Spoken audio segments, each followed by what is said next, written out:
Hi my loves, so I'm making this video to show you how to shift your timeline from something that you don't desire into something that you do desire with very simple steps. It's actually incredibly simple. So when you get an intuitive reading or you talk to a psychic, they will get a possible future outcome, because there's many, based on your current vibration, your thoughts, your patterns, your current energy. And they'll see what is most likely to happen based on your current vibration and where you're currently at in your life. Now there's 100, if not thousands, of possible future outcomes for you, but what they will see and what they will tell you is the ones that are the most likely to happen based on your current vibrational set point. But you can change that, because you don't have to be stuck with anything that you do not want. You just have to learn how to change your vibrational set point. So to do this, first you have to acknowledge where it is that you're at and what it is that you desire. Now, I talk about this a lot, and it's one of the main reasons why people's manifestation tools are not working. And so I actually already made a video talking about that, and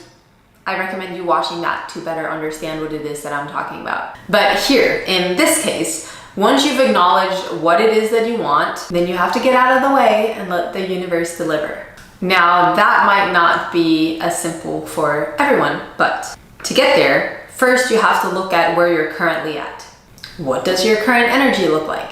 How close are you to get to that thing that it is that you desire out in your future? And another question is, how are you likely to react to something? If you're someone who gets angry or triggered or offended easily, then you might have to look at that very energy so that you can change that and change the vibration that you're emitting. Because if you get angry, as you probably know, in order to attract something, you have to act like you already have it. And so how does that correlate with, you know that it's something that you want that's out in the future and you're working towards getting it, but at the same time you have to act like you already have it? Like I said, first, let's take a step backwards here. First, you have to work with your current energy, your shadows. And when you do that, you change your energy, you change your vibration. And when you change your vibration, you also change the possible future outcomes, which means you change your timeline. So the secret is really not that secret. It all goes back to self-awareness and doing the inner work.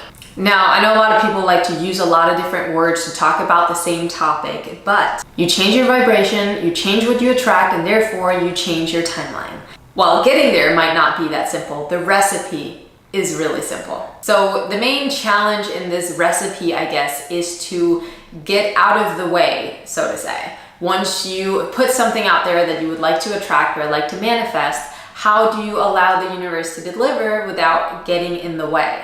Now, people get in the way when they start being attached to getting it, attached to it showing up a certain way or at a certain time.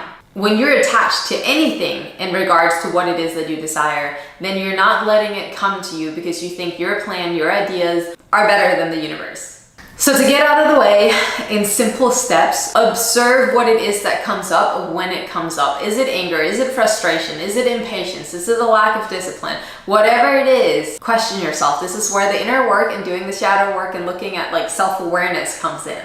Because without that, you cannot see when you're basically shooting yourself in the foot and not getting what it is that you desire. So are you just saying, yeah, I'd like a blue car to show up in my driveway randomly today because I don't know anyone with a blue car?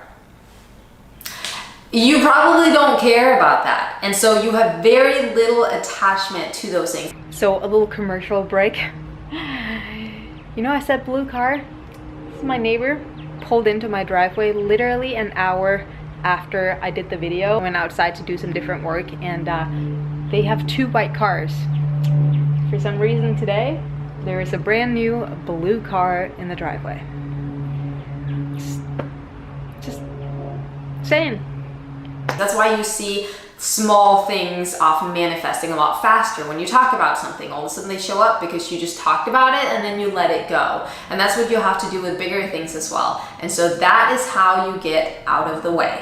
Release attachment, have impeccable self-awareness, and be willing to question and ask yourself the big questions.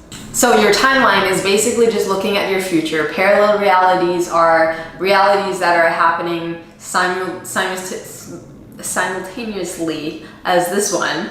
And if you want to change something that's happening now or that's happening in the future, you have to first change where you're currently at, which means changing your identity. Well, I guess you could say identity. Changing your vibration. Or actually, identity might be a good way to put it as well, because we have a certain identity. We have a certain viewpoint as to this is who I am, this is what I like, this is what I don't like.